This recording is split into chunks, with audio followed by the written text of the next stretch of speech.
Hey, what's going on guys? I'm Silentcore and welcome back to my Red Dead series. Today I'm going to be sharing some pretty exciting findings in the game files relating to a grave digger or grave robbery role or business coming to Red Dead Online, along with a very familiar character, Seth Briars from Red Dead Redemption 1. And not only that, but actual voice lines in the game files have been discovered that actually explain how this business will work. So we've got some really exciting stuff to cover in today's video.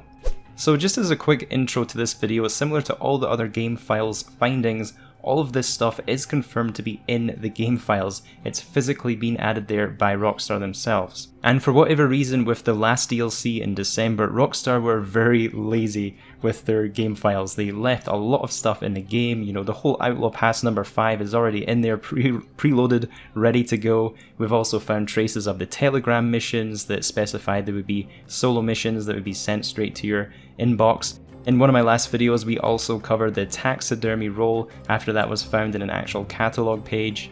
There's just been so much unreleased content added to the game files lately that could be for the next DLC or perhaps workings for a future DLC after that.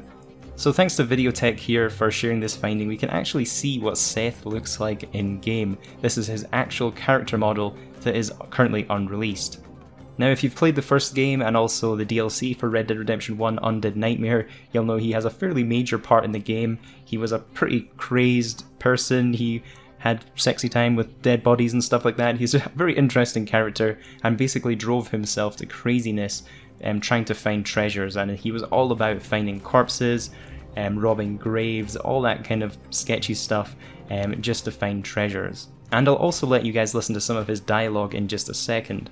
Now in the first game, Rockstar gave the description for Seth that he was actually an opium addict, that's basically heroin, and that was why he became so consumed by finding treasures and robbing graves and doing all that stuff. And this could also be a bit of a coincidence, but I did want to highlight that there has been a catalogue page found for an unreleased item, which is heroin. It's an opioid. And back in, the Wild West days, they actually sold heroin like it was some kind of cure, and that's basically what this catalogue page alludes to, is the fact that we're actually going to be able to buy heroin. Obviously the picture here is a little bit alarming. We have this woman holding this bottle of prescription heroin that she's feeding to her kids, and the description here reads, "It's the safe sedative that alleviates sore throats and colds. Ask your druggist and then visit the drugs department to enjoy this miracle cure at a fraction of the cost. Teething babies, sufferers of pneumonia, the irritable, easily excited, or those simply seeking respite from the commotions of parenting will enjoy the anodyne effects of this scientific wonder.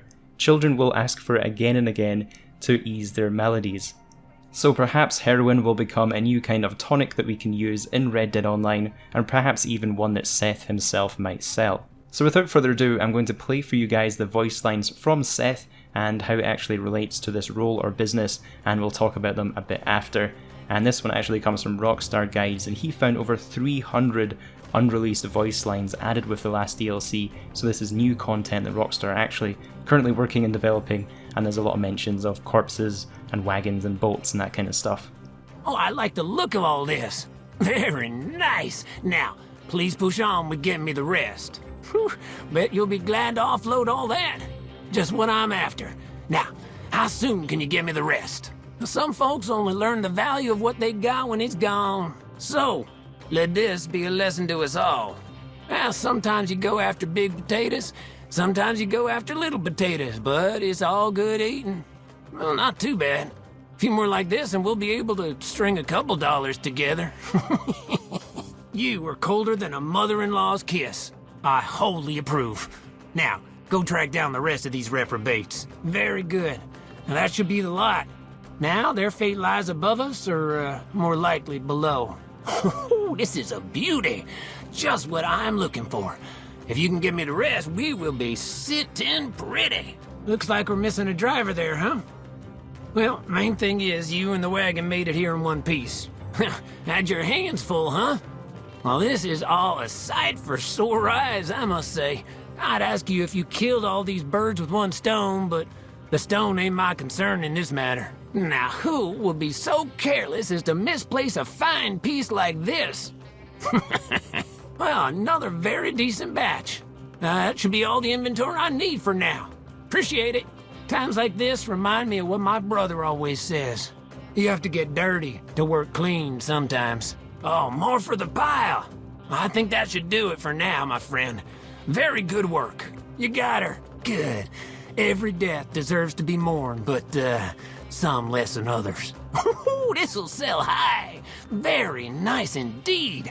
This is exactly what I'm after. Keep it coming. So as you guys heard from those voice lines, it's very obvious that Seth is going to become some kind of vendor, similar to Gus or Harriet that we work with, and actually deliver collections and items to sell. You know, a lot of his voice lines indicated things like find pieces or more for the pile. That would do it. You know, as you're selling him items, these are the sort of dialogue lines he's going to use for you. One of them in particular actually mentioned a wagon delivery, so this could be like a delivery of corpses, something that you have to go through, or perhaps certain kind of grave robbing missions we will be completing for him. I also kind of got the impression from these voice lines that this could even be some kind of extension to the collector role. It sounds like he wants items and pieces, and he even makes a few comments like, oh, I hope we can get the rest of it. So there are perhaps different types of collection sets or different types of treasures that we'll be collecting and then having to sell together as sets. Now, the only information we have from Rockstar so far on the next Red Dead Online DLC is the fact that they will be including new employment opportunities for solo players. Now, I don't know necessarily if a grave robber or a grave digger will be necessarily this new employment opportunities they're talking about. I think that specifically relates to the telegrams as covered in one of my previous videos, so this potentially could be a new role or addition or business that's added to the game in an update after that. And especially since Outlaw Pass 5 is already in the game, I am expecting a smaller update come March after the current Outlaw Pass expires, and then perhaps later in the year, summer or even fall, we might get a more major sized update with some new roles and actually some more content than just a small expansion. Do let me know down in the comments though how you guys would feel about a grave robbery or grave digger role added to Red Dead Online. Is it something you'd be excited for? Also guys, I did want to include a wee bit of a shameless plug here. If any of you guys are on TikTok, I do now have a channel here, and I'll be covering Rockstar Games news and updates as they happen in a more bite-sized form. So if that's the kind of content you guys are interested for, I'll have a link in the description, and my name on there is also Silentcore if you guys just want to search it on TikTok. But yeah, there's been a few revelations for GTA 6 and also just some other funny random stories that aren't quite big enough for me to make a whole YouTube video out of, such as the crazy woman that stole 66,000 worth of equipment from a Rockstar Games studio. That's the sort of content I'm going to be covering on TikTok, so a little bit different from YouTube. So yeah, I would be so grateful for a follow from any of you guys that use TikTok. And if you do want to be kept up to date with all the latest news and updates for Red Dead, don't forget to subscribe to my channel. I'll make sure you won't miss out on any future breaking news. Have a great day guys, and I'll catch you in the next one.